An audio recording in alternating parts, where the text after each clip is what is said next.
Alright, so just wanted to offer up some quick tips around the replacement of a bathroom exhaust fan. So this is my old fan here. I'll do a little bit of reverse engineering. Again, this job it took me a lot longer than I thought. It took me a few hours. I had to get into the attic and that sort of thing. I looked at a lot of videos. Some of them I felt were missing some key tips, so that's why I just wanted to do a quick rundown of how I went about doing it, and then I'll also offer up some alternative ways. So I replaced this old dusty fan with this new Panasonic Whisper remodel. Here it is, fully installed.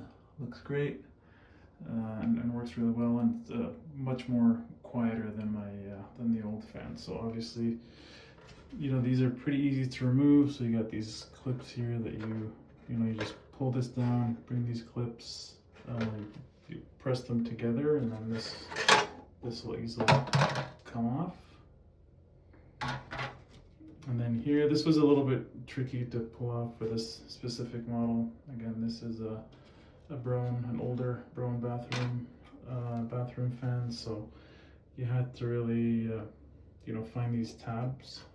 So then I just basically got a screwdriver, pried this tab out right here, and then I pulled this side out, and then these other two tabs were able to easily come out. So once I figured that out, I was able to easily remove this motor housing here. And then finally, a lot of installations too, you can just stop there, because I know they sell this assembly separately, so then you can just pull this out and buy a new assembly and then put it back into this housing. But for me, I did a full replacement. Again, this is a larger fan, quieter fan, so I just wanted to replace the whole thing.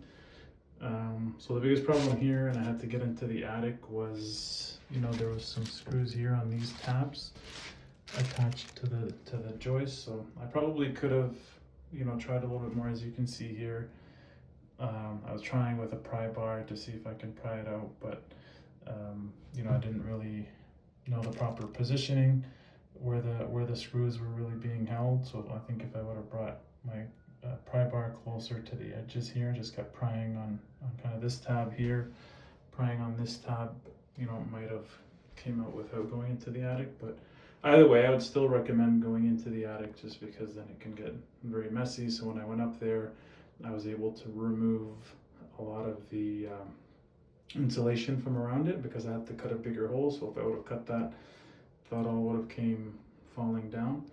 I'd also maybe recommend, I don't know, if you get a garbage bag or some sort of tarp, and then just maybe stick it along here. Just make sure there's some wiggle room there as you're working, if you're able to get a bag there. So as you're cutting and working, stuff can fall in there instead of it going all over your washroom. So again, I just wanted to give some of those tips. I think those were the biggest things. I mean, after you get this out, oh, and then just one more thing, as you're creating a larger hole here, so I would always make sure, because initially I had the template where it was centered around where the other fan was, but I would recommend just making sure that you start obviously where the joist is for your new template if you have a bigger fan that you're installing, and then also make sure that the other edge of the template is where the exhaust is, because if I would have cut it closer to this side, I have a solid pipe here, so then I would have had to do a bunch of work in the attic to replace that pipe or cut it as well. So I would say, again, align your template to where the joist is and where your exhaust is, just to make sure that you, to prevent any additional work, especially on the exhaust side. If you have one of those, rigid aluminum pipes coming out there, then you'd have to do a bit more work. So that would be the last tip there. And that's why I waited to cut it out until I actually removed the old fan, because I could feel that there was something on the right hand side over here when I stuck my drywall knife through there.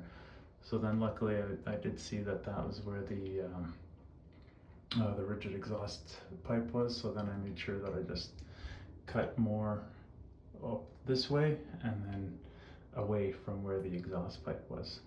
All right, hope this helps somebody out there, and yeah, thank you.